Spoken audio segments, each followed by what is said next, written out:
E3 is just around the corner. Maybe you've heard about it. Hopefully you have. It's a video game trade show where all is revealed for all the secrets in the industry. Or historically, that's the way it always worked. Recently though, specifically this year, the year before, and the year before that, we're starting to see a trend where E3 reveals don't happen at E3.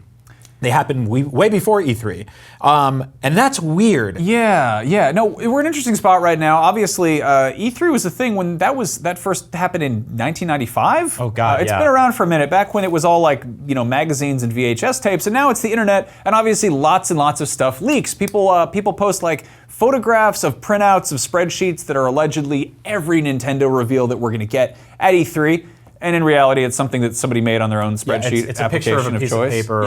When it looks like a real good leak, like somebody snapped a photo of it. And other times, I don't know, you'll get somebody who's like, some Teamsters putting together an E3 booth, and he's like, Captain Toad's treasure track, and my kid would love that, snap. And then you're like, Yeah, and then he puts it on Instagram and he geotags it, and then our news guys look up anything being geotagged at the convention center, and it's out there. Yeah. We look at the Pokemon reveal that just happened this week, right? Yeah, actually, all of that stuff let's take a second to talk about that. We got not one, but we got one Pokemon game released. Pokemon Quest just dropped free on Switch, and then we got the announcement of Let's Go Pikachu and Let's Go Eevee, which are both coming out, and then they were like, hey, there's another one coming soon in the future or whatever. And then on top of that, first thing this morning, Bethesda revealed a teaser for Fallout 76.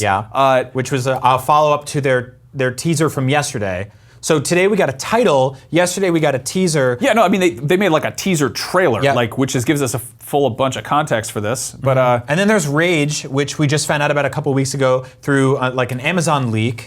Which they got ahead of by being like, here's a countdown clock and here's a teaser. And then, I mean, Nintendo and Sony are just pretty much being like, hey, here's things we will and won't be talking about. Sony said specifically, we are focusing on like these 4 core games. Nintendo said specifically, we are only focusing on games that will be released in the calendar year of 2018. All of these things are happening. It's not E3 yet. Right. E3 hasn't started yet. I think the reasoning for doing this, in addition to getting ahead of leaks, is also the fact that last year was the first year that E3 was open to the public. Yes. We were seeing it shift from this sort of weird 20th century trade show made for like people who write for EGM or whatever, into more of a Comic-Con where fans can go to see it. This is sort of like a AAA PAX. Which is great. I mean, there's a lot of dudes in my industry or our industry, and they're salty garbage bags, and they complain about the fans being there. I would never do that. Because I think it's a magical place, and if you can go and you can wait in line and you can hang with the big boys, honestly, do it. It's fun. No, I want to see companies kind of open up and make this more accessible to fans so that they can get a chance to actually enjoy it. Whereas if it's just a trade show, it sort of sucks. Like I agree. When it's a thing that's designed for people who are there as professionals, it's not suited for people who are there for fun. So if they're pivoting more to make it for people who are there for fun, I'm all for that. And part of that, I think, is telling them, hey, here's what we've got. Come by our booth. Bethesda's gone crazy. Like, they're really good at talking directly to their fans and being like they'll do their big press event, and they're like, hey, like, Fallout Shelter's out now, you can go get it. Or pre-order this now, like, here's all the, like, they do their homework and they reveal it, and it's like a big, wonderful, exciting thing. And so E3 is a wonderful, magical place to go. It's energetic, it's fun, it's exciting. There's jumbotrons everywhere with things, but I don't care about any of that. I know why you're there, I know why I'm there. That's to play video games. So play video games that won't be out for a long time, and for the public going there, 50,000 people now, have the opportunity to play stuff that's not out yet. And so how do you pivot, if you're a publisher, around servicing that audience? Do you give teaser trailers with logos? Are those fun to play at a trade show? Of course not. You make games that are playable, so you have to narrow in your window of focus and just focus on stuff that's down the pipeline and ready to come out soon. So when you look at what Bethesda's doing, they're saying, okay, we've got Rage, we've got a new Fallout. These are games you'll probably be able to play on the show floor. Sony, the games they're focusing on are games that are like playable video games. They're not concepts, they're not renders. Why do you think they're not talking about Final Fantasy VII? Because they just hired a battle system manager for that game. It's coming out 5 years from now. I'm excited for it, but take your time. This is a show now about playing video games early. And to do that, you kind of have to give people a heads up first. Also, you get to control the message first if you get your leaks out ahead of E3. If we didn't know about Fallout, we would have found out because some Teamster geotagged a photo, or somebody else would have leaked a press release, or somebody would have whispered to somebody or somebody or somebody. Usually Jason Schreier at Kotaku, because he's really good at this. Shout out to that dude. But most of the time, a company has to go, okay, if we don't say what we're working on soon, like, someone's gonna find out, and they're gonna open up the Christmas presents before we do.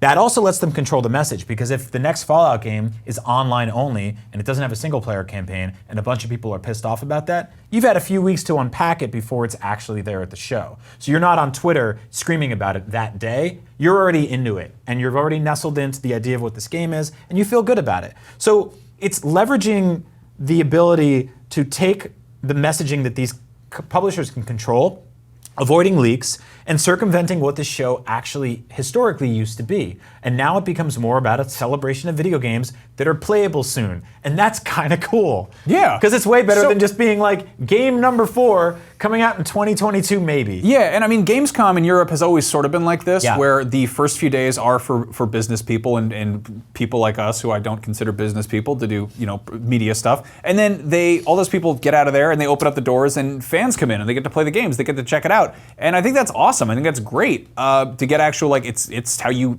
kind of foster an actual in real life community. Yeah. And I'm surprised that Bethesda doesn't do more of this around QuakeCon, which is like basically their own kind of convention that they have. I do worry that E3 is already really big in spite of being an industry thing, and that they're not really like planning it accordingly. Like whether or not the individual companies are being like, hey, we've got stuff for fans, this is going to be fun. If the overall event doesn't support that, it gets tricky, you know? Like if it's hard to walk around, that's a problem. And if the lines are too long and no one gets to play anything, that's difficult. Yeah, I actually felt bad for fans for the last 2 years because it felt like they just dumped 50,000 people on top of an existing thing instead of creating a new version for everyone. It seemed like going to a boring childless adult's house on Halloween and going trick or treat, and they were like, oh, yeah, we got something in the back, I guess. And they come back with like Swiss Miss packets, and they're like, it's sort of like candy. Yeah, and so like apples. I don't know. I think companies are slowly figuring it out.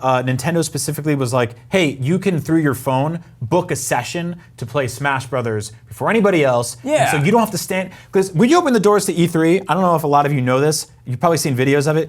100,000 people come bum rushing towards a Nintendo booth or the Sony booth or Microsoft booth, whatever it is. They don't have that in anything else, I don't think. Yeah, it's crazy. It's kind of nuts. And so this way you circumvent that by saying, hey, at 2 p.m., you can beat up Slippy Toad with your fists and hopefully, Solid Snake. Yeah, and I think they're good about doing sort of like in this, to go with the Halloween analogy, there's also some childless adults who are like, I'm going to turn my house into a haunted house and it's going to be wild. Last year for Wolfenstein 2, Bethesda made a giant like German-controlled Nazi diner. Yeah. And you'd go in there and they'd be playing like German covers of like 1950s pop hits or 1960s, whatever, and they would be bringing around milkshakes while people played the games. And it was like, maybe if you didn't get a chance to actually go in there, you didn't get to play the game, that's a bummer, but it's still this like big, huge thing you can take photos of outside, and like, it's something to look at. Like it's got a spectacle to it, Yep. It's not just a video game station that's set up with a long line behind it.